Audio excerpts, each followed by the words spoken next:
my name is Meridian Culpepper, and I'm a story artist working in the animation industry. Holidays are coming up, which is great, but also slightly nerve-wracking for those of us who spent 2023 job searching to no success. It's not you, it's the industry. I felt it as well. So it's a really good time to start rethinking how you display your work, the kind of work that you're including in your portfolio to tailor to the kind of story jobs that you want to get. So to help you on this journey, I thought I would list the top 6 things that I see in story portfolios and that I saw in my own portfolio when I was trying to break into the industry that are big no-nos for recruiters to look at. And then we're going to turn it around and say, okay, if we can't include these top 6 things, what are similar yet different, more story-centric alternatives to include in the portfolio instead? When you're building a portfolio, the thing you need to be thinking about is making a really good first impression. You don't overshare on a first date. You don't overshare when you create a portfolio. If you have more specific questions about how to format a website, on my website, I do offer one-on-one portfolio reviews. If you want another set of eyes on your work, I highly recommend checking that out. First thing you should never include in a story portfolio are character designs. And for some reason, this is a gray area for a lot of artists. It was kind of a gray area for me when I was first starting out because I'm like, this isn't a character design. It's simply just a drawing of a character. You could make an argument for character moments that people kind of include in their portfolio based on characters that are in their storyboard that they kind of want to show a little bit more drawing dimension to. But really your board should be the thing that shows you can draw. You really don't need supplemental character material to prove that you have good draftsmanship. If you feel the need to include that supplemental material to prove you can draw, then you need to make your boards look better. There's the hard truth.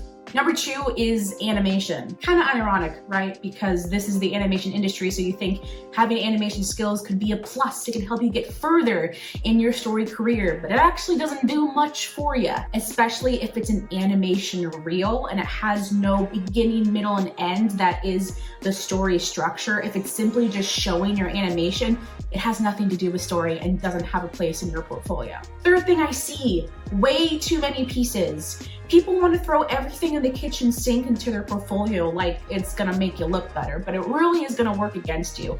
I've seen portfolios where people have had like 6 or 7 pieces. There's no way that recruiters have the time to sit down and look through every one of those pieces. It also shows that maybe you don't understand what your best work is, and it's kind of a red flag to a recruiter. Next one is kind of spicy, but I'm including it anyways, is including animatics is a big no. Everything you include in your portfolio is an opportunity to be criticized. I don't say that in a negative way, that's just a matter of fact way.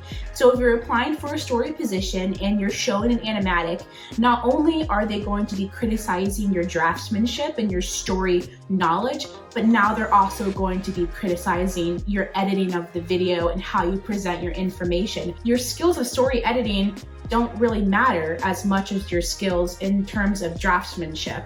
It really might just hurt you more than help you in the end, especially if you're entering the industry. You really should not be including any animatics. There are exceptions to this rule, but I'm going to get to that in the second part of the video, so stay tuned. Next thing you should avoid in your story portfolio are illustrations. When I was trying to enter the industry, I included a bunch of full color illustrations because I'm like, this says story, do illustration, they're the same thing. You use a different part of your brain when it comes to illustration versus story. And illustration requires you to sit down, be detailed in your drawing, look at it, step back, but story requires you to think and draw fast. So illustration is showing that you can spend hours and make a pretty drawing, but they're more interested in your pencil mileage. Can this person draw fast and clear? And illustrations work against you. This says this person can draw very well when given hours to finish a piece, but can they draw very well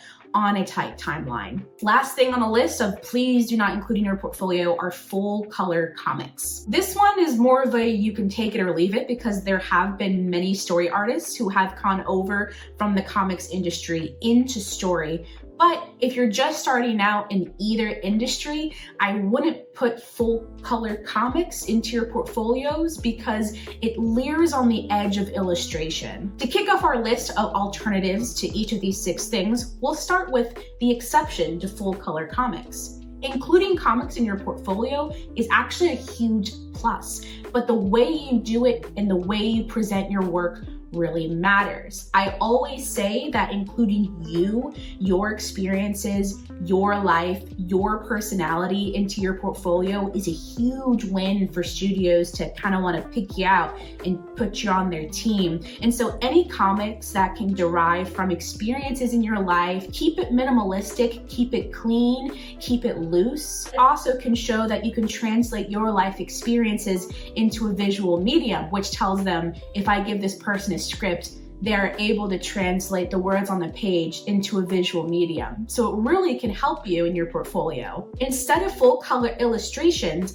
I would put black and white beats instead. Story beats are the equivalent of an illustration, but it's more focused on a specific moment in story rather than the big picture. Instead of just including one story beat or many story beats from individual things, what I would do is put together a pitch of some sort of story or feature film idea that you have and pitch it out in beats. So first beat, character does this, second beat, character does that, because a lot of times in story, you're going to be approached with the more blue sky sort of questions of, give me an illustration of this character doing this crazy thing. And you're like, okay, and you do it, you pitch it, and that's a story beat. It gives the same sort of technique demonstration as the illustration, but as we sort of discussed, it's more about your drawing mileage. It's showing that you can create an illustration, but you also can be really tight with your draftsmanship in a short amount of time and translate that interest in illustration